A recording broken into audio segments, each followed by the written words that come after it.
여러분 안녕하세요. 자, 오늘은 지난 시간 뒤를 이어서 이번엔 이제 오스만 제국이 어떻게 이슬람 세계의 지배자가 됐었는가, 그리고 더불어서 이제 무굴 제국과 관련된 그런 내용에 대해서 수업을 좀 진행을 하도록 하겠습니다. 자, 상황을 보면 다음과 같습니다. 본격적으로 한번 살펴볼게요. 자, 지난 시간에 우리는 바로 이 서아시아 지역에 있었던 시아파 계통에 해당되는 국가에 대해서 살펴봤었죠. 바로 티무르 제국이라든가 사파비 왕조와 같은 그런 왕조가 등장했었던 내용에 대해서 이야기를 했었습니다. 자, 그런데 이제 문제는 뭐냐면 그 지역은 대략적으로 봤을 때는 요 정도에 해당되는 그런 지역이었어요. 하지만은 이쪽 지역을 제외한 나머지 이쪽 지역의 경우에는 또 다른 형태의 바로 이슬람 국가가 등장하게 됩니다. 바로 오스만 튀르크라고 한 나라죠. 이 나라에 대해서 본격적으로 살펴보도록 하겠습니다.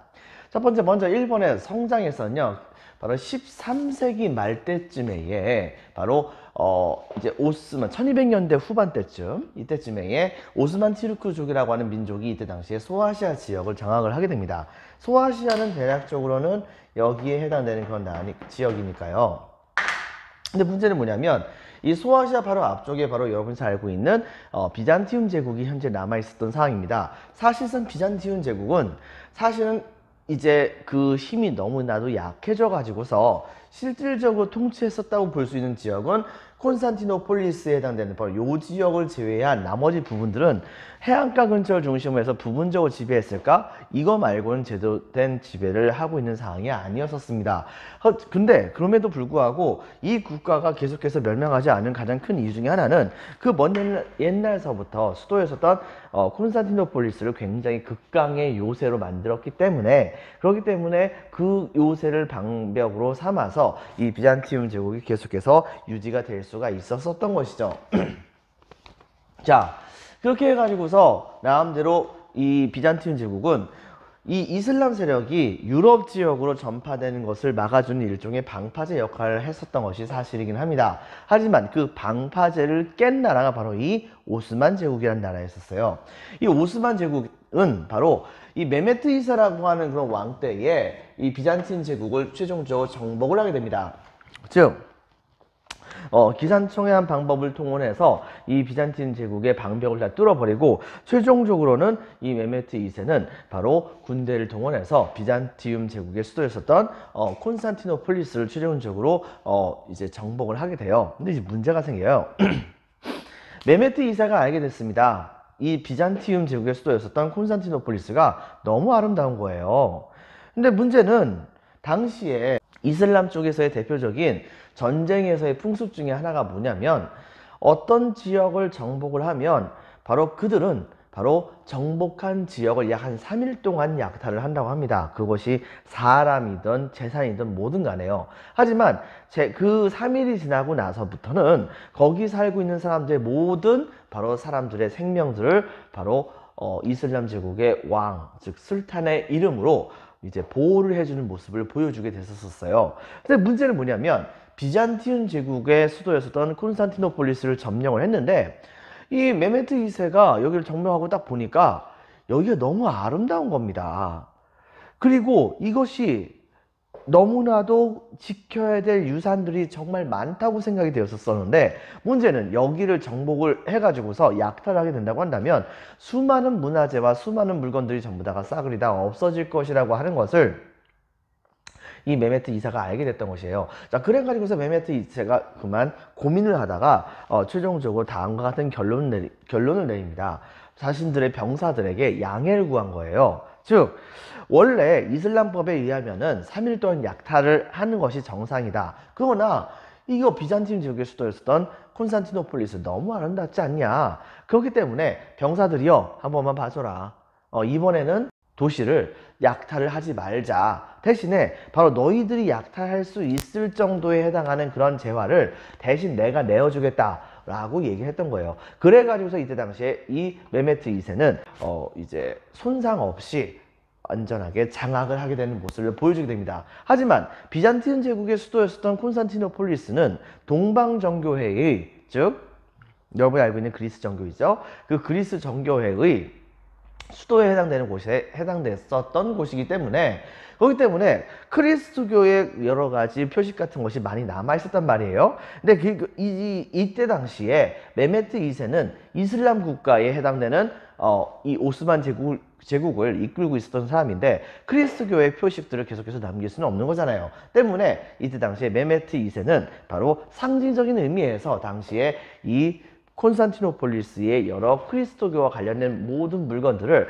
이슬람화시키는 모습을 보여주게 됩니다. 먼저 도시 이름부터 바꿔버려요. 대표적으로 이 콘스탄티노폴리스를 이스탄불로 바꿔버립니다. 그리고서 또 한 가지 수도로 이 곳을 삼게 되죠. 자, 그 다음에 수도로 삼은 그런 상황에서 계속해서 영역을 확대를 해나가가지고 바로 시리아 지역과 이집트 지역까지를 장악을 해 나가게 되는 모습을 보여주게 됩니다.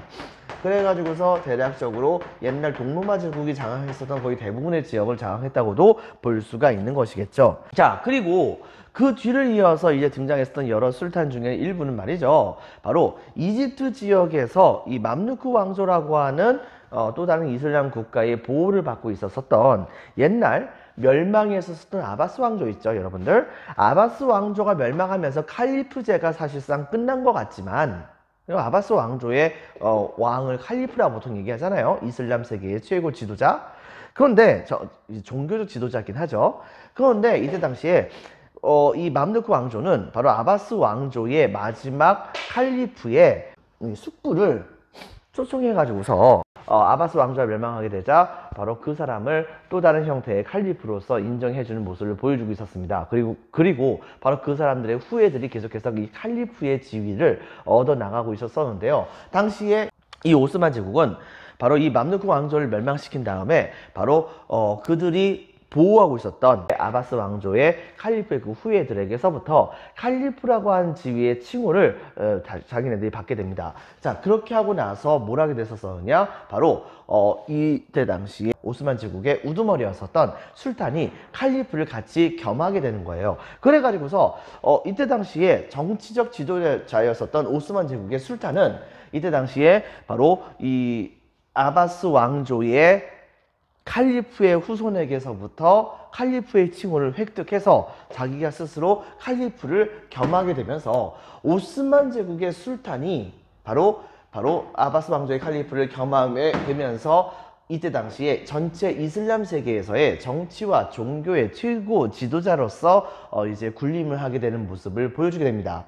자, 그렇게 해가지고서 이 오스만 제국은 점차 그 힘을 키워나가는 모습을 보여주게 돼요. 자, 그리고 이때 당시 이 오스만 제국의 최고의 전성기는 바로 여기 보이는 술레이만 1세라고 하는 그런 왕 때였다 볼 수 있겠습니다. 이 술레이만 1세의 경우에는 기본적으로 국가의 통치가 제대로 이루어져야 바로 국가를 제대로 통치해 나갈 수가 있는 거잖아요. 때문에 이때 당시 술레이만 1세는 술레이만 법전이라고 하는 법전을 새롭게 만들어 가지고서 내정을 나름대로 잘 이끌어 나가려고 노력을 하게 됩니다.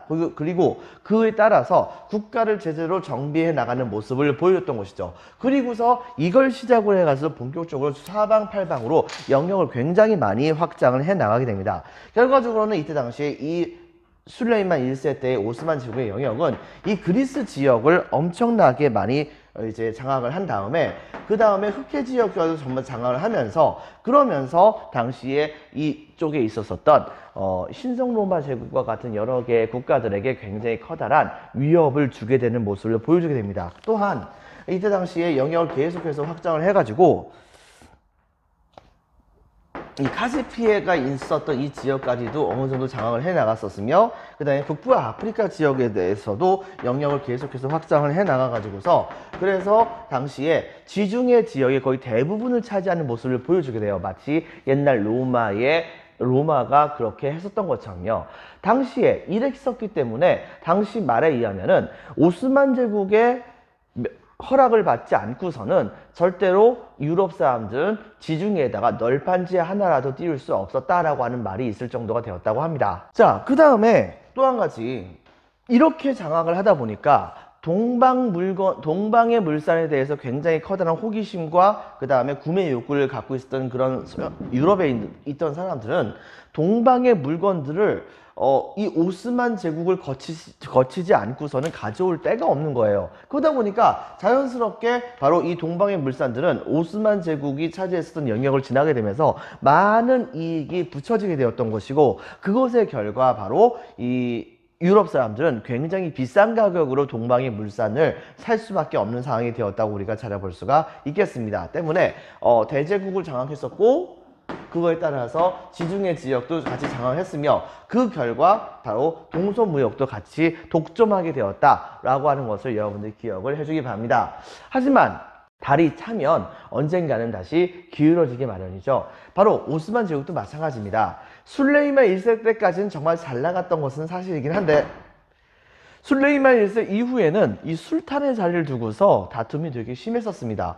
그리고 여기서 가장 결정적인 것 중에 하나는 유럽 사람들이 이제 좀 열받은 겁니다. 왜냐하면 맨날 동방과 교역을 하려고 한다면 오스만 튀르크를 지나칠 수밖에 없었던 거예요. 그런데 문제는 오스만 튀르크가 너무 중간에서 차지하는 이익이 많다 보니까 차라리 이 오스만 튀르크를 통과하지 않고서 동방에서부터 물건들을 갖고 올 수 있는 방법은 또 다른 방법을 찾는 것이 훨씬 더 이익이 되지 않을까라는 생각을 갖게 됐던 것입니다. 때문에 이때부터 어떤 일이 벌어졌었냐면, 유럽 사람들은 동방으로 가는 길도 또 다른 방식으로 찾게 되게 됩니다. 대표적으로 아프리카를 돌아가지고서 인도와 그 다음에 중국으로 건너가는 길을 찾기도 하고, 또 다른 측면에서는 바로 이제 지구는 둥그니까 자꾸 반대편으로 걸어간다고 하더라도 중국이 나올까 하는 생각에 당시에 서쪽으로 이제 항해를 해 나가는 과정이 벌어지게 됩니다.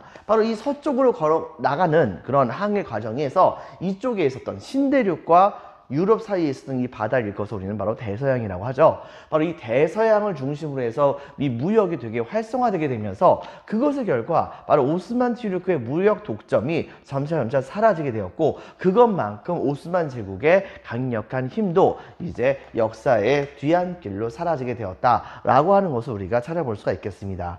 자, 그런데 이제 여기서 이제 중요한 것 중에 하나는 바로 뭐냐면, 이 오스만 튀르크가 차지했던 영역이 옛날 거의 로마 제국의 영역을 다 차지했다고 해도 과언이 아닐 정도로 엄청나게 넓었단 말이에요. 근데 이렇게 넓은 지역을 차지했다는 것은 그만큼 많은 민족을 통치했다는 말이 되는 것입니다. 그런데 이것이 어떻게 가능하게 됐었는가? 다른 모든 민족들의 바로 반발을 사지 않고서도 오스만 제국이 어떻게 이 모든 국가들을 제대로 통치해 나갈 수 있었는가? 라고 하는 그 비결을 우리가 좀 찾아볼 필요가 있는 것이겠죠. 바로 그 비결이 여기 나옵니다. 바로 이 관용정책이라고 하는 것이 매우 중요하다 볼 수 있었어요. 즉, 오스만 튀르크는 모든 자기가 통치했었던 백성들에게 이슬람교를 강요하지 않았습니다. 왜냐하면 그들에게 예전에도 선생님이 수업 시간에 한번 얘기한 적이 있었지만은, 바로 쿠란에도 이슬람교를 믿지 않으려고 하는 사람들에게 강제로 이슬람교를 믿게 하려고 노력하지 말라고 하는 구절이 있기도 했었거든요. 때문에 이때 당시에 이슬람의 그런 이제 가르침에 따라 가지고서, 다만 이슬람교를 믿지 않는 사람들에 대해서는 약간에 해당하는 그런 사람 머릿수에 따른 바로 세금을 걷는 제도인 인두세를 걷게 됩니다. 그래서 이때 당시에 그 인두세를 일컬어서 우리는 바로 지지야라고 얘기하죠.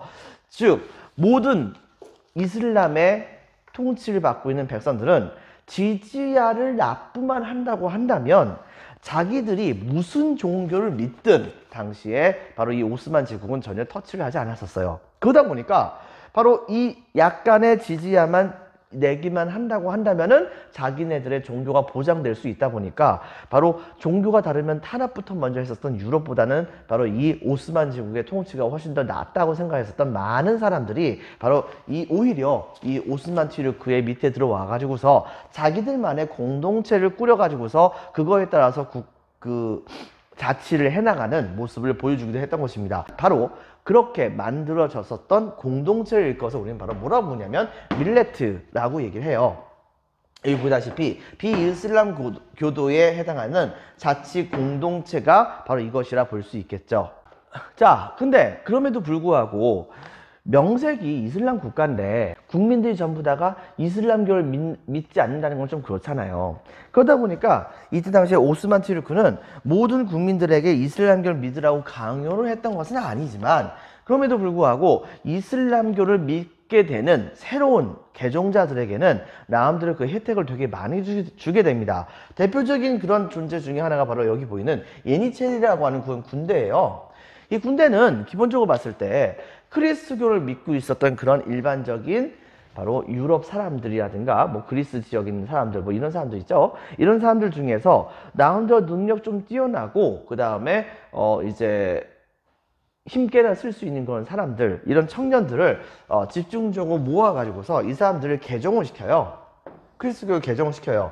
개종을 안 한다고 한다면 예니체리라고 하는 군대에 들어올 수는 없습니다. 근데 개종을 해가지고서 예니체리로 선발이 되게 된다고 한다면 그 사람들의 경우에는 직업군인으로서 되게 활발하게 활동을 많이 하게 됩니다.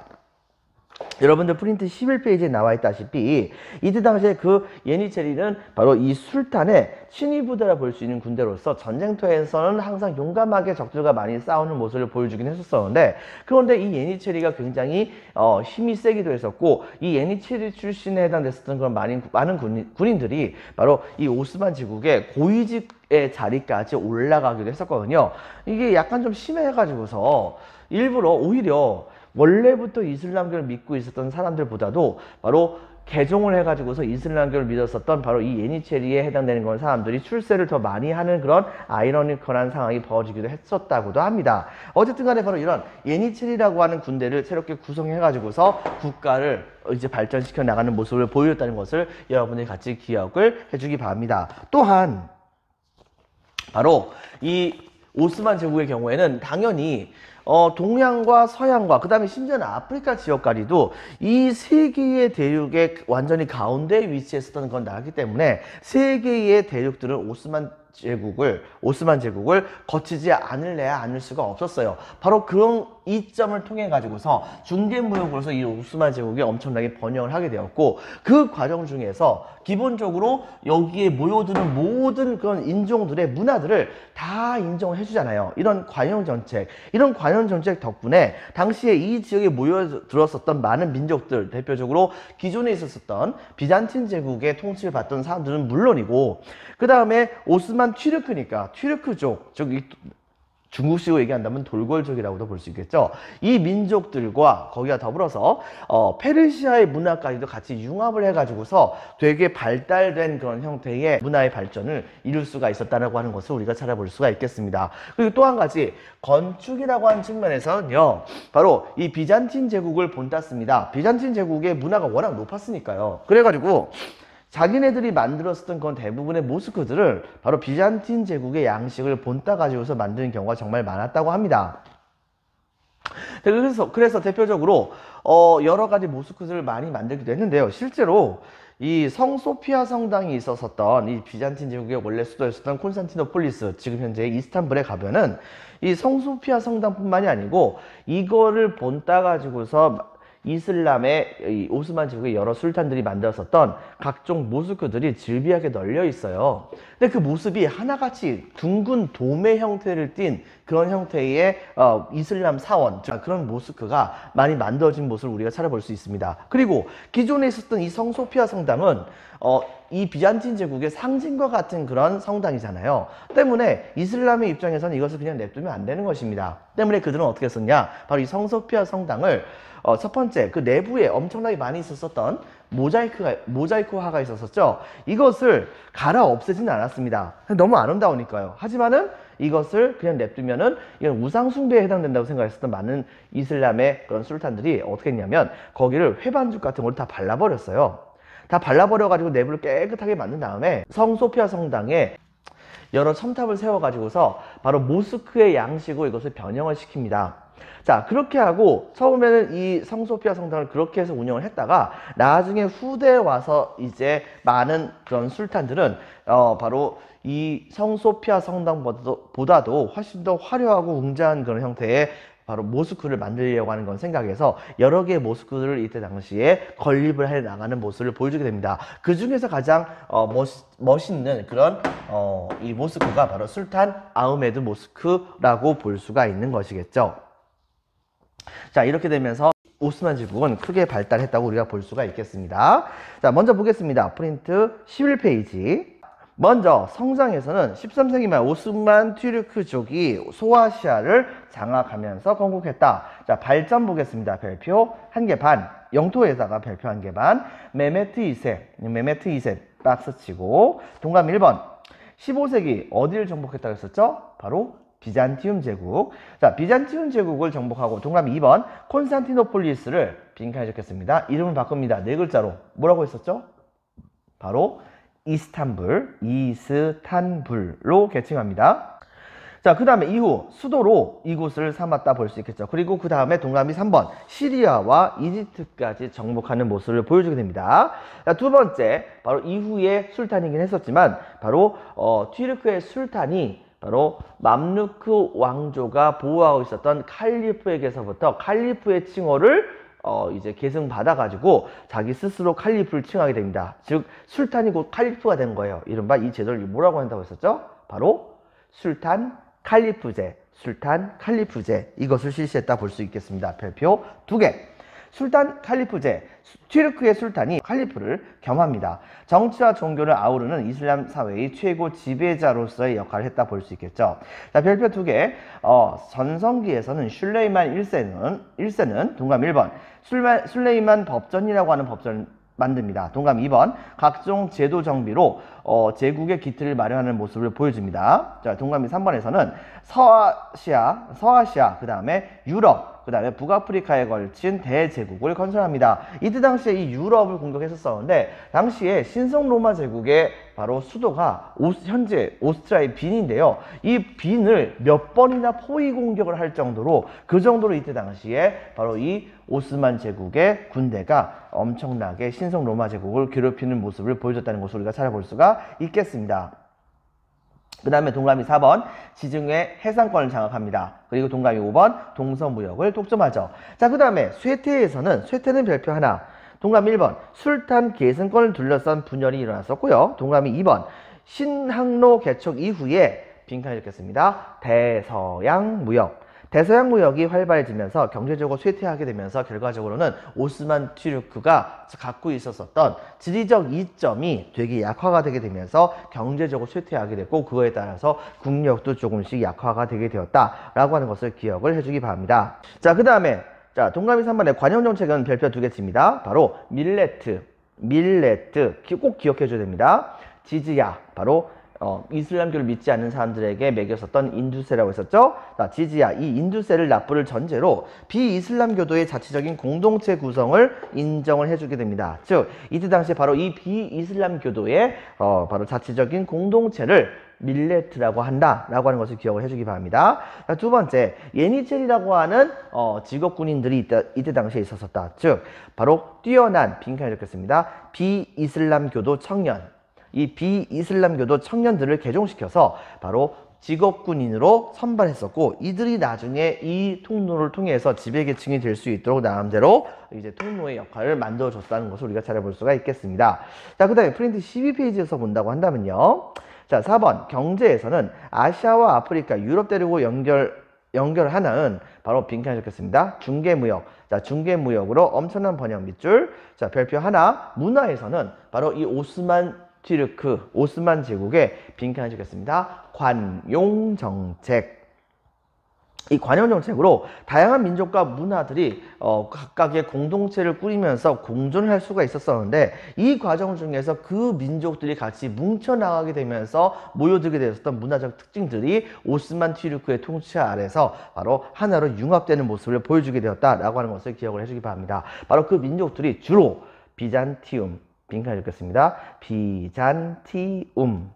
이 비잔티움과 페르시아와 튀르크의 문화가 융합되는 모습을 보여주게 됩니다. 자, 동감이 6번의 별표 하나. 건축에서는 비잔티움 제국의 돔 양식을 본따서 밑줄칩니다. 여러 모스크를 건축하게 됩니다. 대표적인 것 중에 하나는 동감 1번, 성 소피아 성당에 4개의 첨탑을 추가하여 이슬람 사원, 이것을 이제 다른 말로는 모스크라고도 하죠. 빈칸에 적겠습니다. 모스크. 이것으로 사용하게 됐었는데, 이거 가지고 성이 안 차니까 맨 마지막에는 동감이 2번, 술탄 아흐메드 모스크, 술탄 아흐메드 모스크라고 하는 모스크를 건축하는 등 여러 개의 모스크를 건축하게 되면서 바로 이슬람 문화를 꽃피우는 것을 우리가 찾아볼 수가 있겠습니다.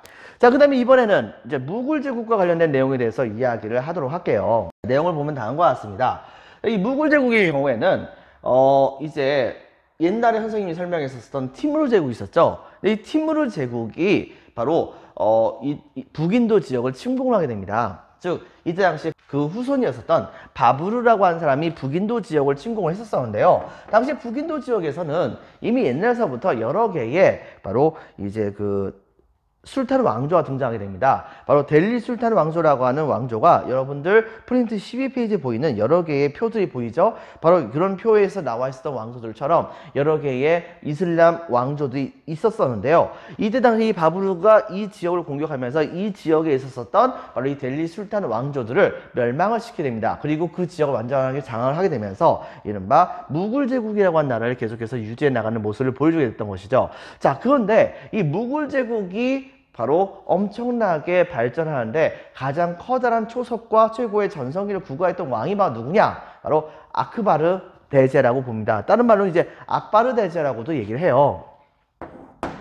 이 악바르 대제 혹은 아크바르 대제 혹은 아크바르 황제, 이 사람의 경우에는 정복 활동을 되게 활발하게 벌이게 됩니다. 그래서 여기 보이다시피 바로 북인도에서부터 아프가니스탄에까지 해당하는 지역을 정복을 하게 됩니다. 즉 이때 당시에 그 영역을 대략적으로 이런 정도까지를 다 장악을 하지 않았을까 우리는 생각이 되어져요.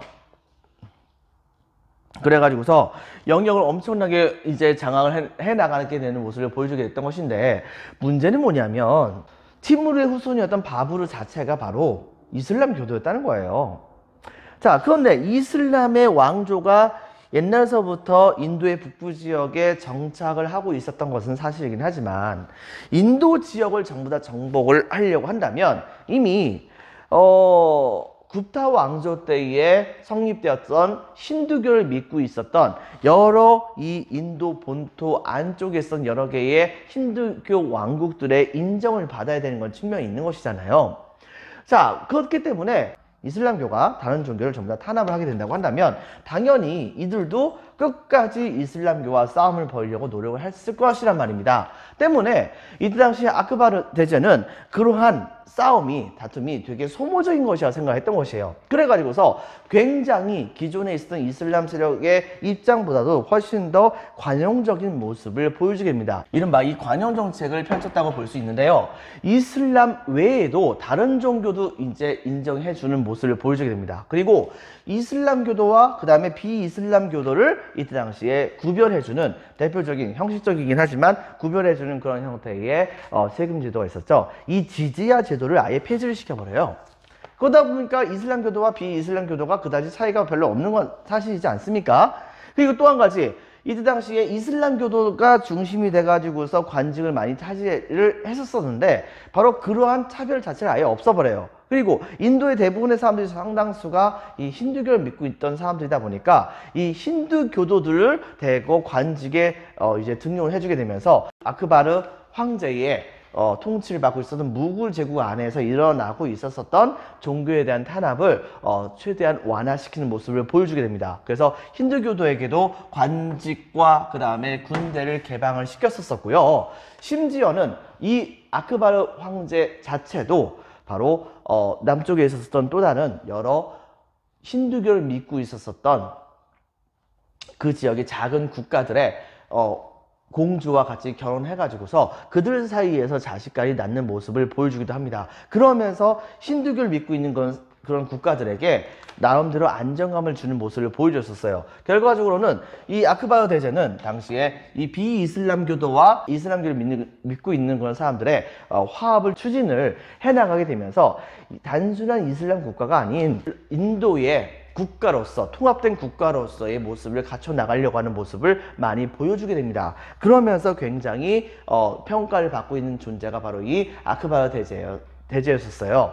자, 그런데 이제 문제는 뭐가 있었었냐? 그 뒤를 이어가지고서 나중에 이제 등장해가지고서 왕이 됐던 사람이 바로 누구냐면 이 샤자한이라고 불리는 황제입니다. 이 사람의 경우에는 특별하게 한 일은 그다지 많이 있지는 않아요. 여러 차례 걸쳐가지고 전쟁터에 많이 나갔던 사람이긴 한데, 다만 이 사람이 되게 유명한 것 중에 하나가 자신의 아내를 너무나도 사랑했다는 겁니다. 바로 자신이 그렇게도 사랑했었던 바로 그 아내가 이름이 뭄타즈마할이라고 하는 사람이었어요. 근데 문제는 뭐냐면 이때 당시에 그 사이에서 아이들을 정말 많이 낳긴 했는데, 문제는 전쟁터에서 이 자기의 아내와 같이 전쟁터에 나가가지고서 전투를 벌이고 있던 과정 중에서 하필이면 자신의 아내가 아이를 낳게 되는 상황이었던 거예요. 근데 문제는 뭐냐, 이 아이를 낳다가 그런 아내였었던 뭄타즈마할이 죽게 됩니다.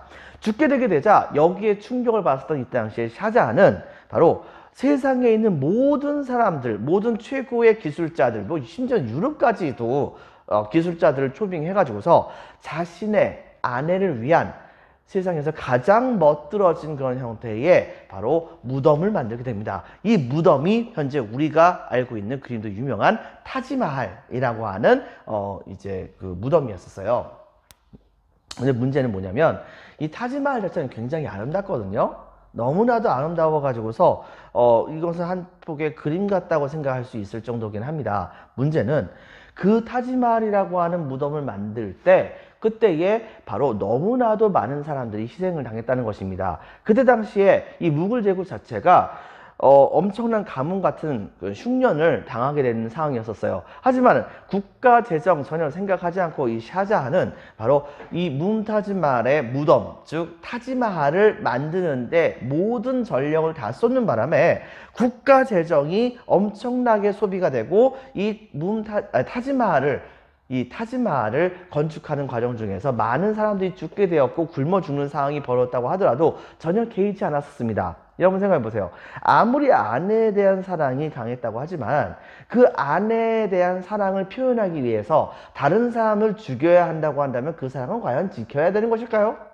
여러분들, 어쨌든 간에 결과적으로 어떻게 벌어졌느냐, 이 타지마할을 만드는 것은 성공합니다. 하지만 나중에 가서는 이 샤자한의 아들이었었던 바로 아우랑제부라고 하는 아들이 이때 당시에 쿠데타를 일으켜가지고서 아버지를 감옥에다 유폐를 시킵니다. 다만 감옥에 있는 창문을 통해 가지고서 자신이 만들었었던 자기의 아내 바로 뭄타즈마할의 무덤, 즉 타지마할을 볼 수는 있게 해줬대요. 그렇게 하고서 감옥 속에서 이때 당시에 샤자한은 죽게 되었고, 바로 그 뒤를 이어서 인도의 최고 전성기를 구가했었던 바로 이 아우랑제부 황제가 황제의 자리로 올라가게 됩니다. 이 아우랑제부의 황제 같은 경우에는 영역 정복전쟁을 정말 많이 했었어요. 그래가지고서 사실상 인도 전역을 거의 다 장악을 했다고 해도 과언이 아니에요. 여기뿐만이 아니고 이 남쪽 지역까지 장악을 했었으니까요. 다만 이 끄트머리 아주 일부만 빼놓고 전부 다 이때 당시에 이 아우랑제부 황제가 다 차지하게 됩니다. 자, 그런데 이제 문제가 뭐 있었었느냐, 이 아우랑제부 황제는 이슬람교를 믿고 있는 사람이긴 했었지만은 예전에 자기의 선조였었던 이 아크바르 대제의 바로 관영 정책에 대해서는 관심이 별로 없었다는 겁니다. 즉 이슬람의 위대함을 보여주기 위해서 바로 이슬람교를 믿지 않고 있었던 여러 민족들에게 강제로 이슬람교를 강요하는 모습을 보여줬던 것이에요. 자, 그렇게 되다 보니까 비록 영토는 인도의 대부분을 차지하긴 했었지만 이슬람 중심 정책을 펼치게 되면서 첫 번째, 힌두교도를 탄압합니다. 그리고 이슬람교가 처음에 잘 돼줬을 때에 여기에 감동받았었지만 차마 이슬람교로 개종하고 싶지 않았었던 그런 사람들은 바로 나나크라고 하는 이슬람교와 그 다음에 힌두교를 짬뽕시킨 그런 형태의 새로운 종교가 하나 등장하게 됐었어요. 바로 그 종교의 이름은 시크교라고 하는 건 종교인데, 이 시크교도들조차도 이때 당시에 엄청나게 탄압을 시킵니다. 그리고 아크바르 대제가 바로 없애버렸었던 이 지지야를 부활시킵니다. 이 지지야를 부활시킨다는 것은 이슬람교를 제외한 모든 다른 종교를 믿고 있는 사람들에게 세금을 걷는 것이니까, 그러니까 이것은 곧 다른 종교를 믿고 있는 사람들에 대한 탄압 정책이 되었다고 볼 수가 있는 것이겠죠. 그리고 강제로 이때 당시에 각종 여러 개의 힌두 사원들을 파괴하는 모습을 보여주게 됩니다. 당연히 이렇게 되다 보니까 당장 아우랑제부 황제의 통치 시기 때는 이 무굴 제국의 통치가 너무나도 강력했기 때문에 여기에 대해서 한번 대항을 못했었던 많은 나라가 있었기는 했었지만은 아우랑제부 황제가 죽고 나서는 바로 이거에 대해서 저항이 많이 일어나게 되면서 무굴 제국은 각 지역에 있는 토호 세력들에 의해서 계속해서 혼란에 빠져 있던 상황이 되었었습니다. 자, 그런데 바로 그 틈에 누가 들어오게 됐었느냐? 바로 서양 세력들이 본격적으로 침입을 하게 됩니다. 즉, 인도를 통해 가지고 들어왔었던 여러 가지 물품들을 많이 사오려고 이때 당시에 국가가 중심이 돼가지고 만들었었던 공기업이 있었는데요. 프랑스도 마찬가지고 영국도 마찬가지고 이른바 동인도 회사라고 하는 회사를 만들었었어요. 근데 그 동인도 회사가 바로 진짜 인도로 들어오고 나서는 이 인도 안에 여러 토호국들에게 바로 무기 같은 것을 판매하고 그 대신에 무역적인 이익 같은 것을 얻는 모습을 보여주게 됩니다. 그러면서 이 토호국들끼리 서로 싸움을 벌이게 되고 때로는 무굴 제국에게 저항하는 모습까지도 보여주게 됐던 것이에요. 결과적으로 이런 동인도 회사가 바로 이 인도 안에 있던 여러 토호국들을 이른바 약간 좀 이간질 시켜가지고서 그들의 힘을 약화시키고 그들이 전부 다 동인도 회사의 말만 잘 듣게 만들려고 노력을 하다가 나중에 가서는 아예 그들까지 다 먹어버리게 됩니다. 그렇게 되면서 나중이긴 한데 바로 영국이 인도 전역을 차지하게 되는 모습까지 보여주게 되었다 볼 수 있겠죠. 바로 이 동인도 회사가 중심이 돼가지고서 바로 이 서양 세력의 인도 침략이 본격화가 되었다는 것을 여러분들이 기억을 해주기 바랍니다. 자, 먼저 보겠습니다. 프린트 12페이지에 동그라미 1번. 건국에서는 티무르의 후손 바부르가 북인도에 침입. 자, 이슬람 왕조인 델리 술탄 왕조를 무너뜨리고 건국합니다. 건국 16세기 밑줄. 아크바르 황제 별표 2개 반. 정복 활동에서는 북인도 전체와 아프가니스탄까지에 이르는 광대한 영역을 차지하게 됩니다. 그 다음에 관용 정책이 되게 유명한데요. 동그라미 1번. 이슬람교도 이외에도 다른 종교를 인정합니다. 동그라미 2번.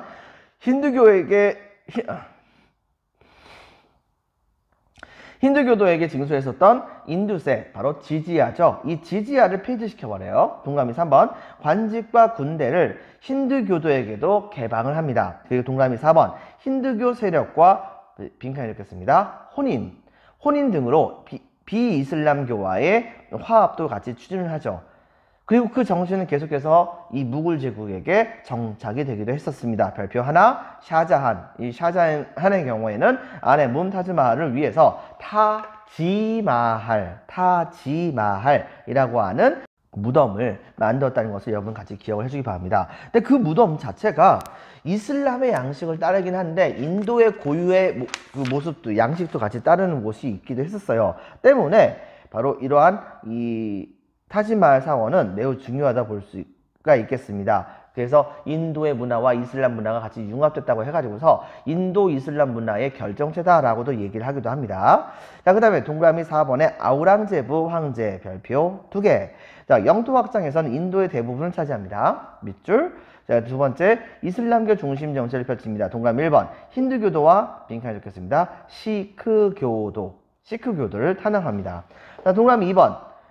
인두세, 바로 지지야를 부활시키죠. 동그라미 3번. 힌두 사원을 파괴합니다. 이것 때문에 나중에서 이 아우랑제부 황제가 죽은 다음에 각 지역에서 내분과 반란이 일어났을 때 바로 그 틈을 서양 세력이 들어왔었다고요. 바로 서양 세력의 침입 오른쪽에다가는 동인도 회사를 앞세운 서양 세력의 침입으로 이 무굴 제국은 시간이 흘러가면서 점차 약화되는 모습을 보여주게 됩니다. 자, 뒷부분은 다음 시간에 하도록 하겠습니다. 동남아시아의 이슬람 국가까지 해가지고서요. 자, 여러분들 수고 많으셨습니다. 오늘은 여기까지 할게요. 감사합니다.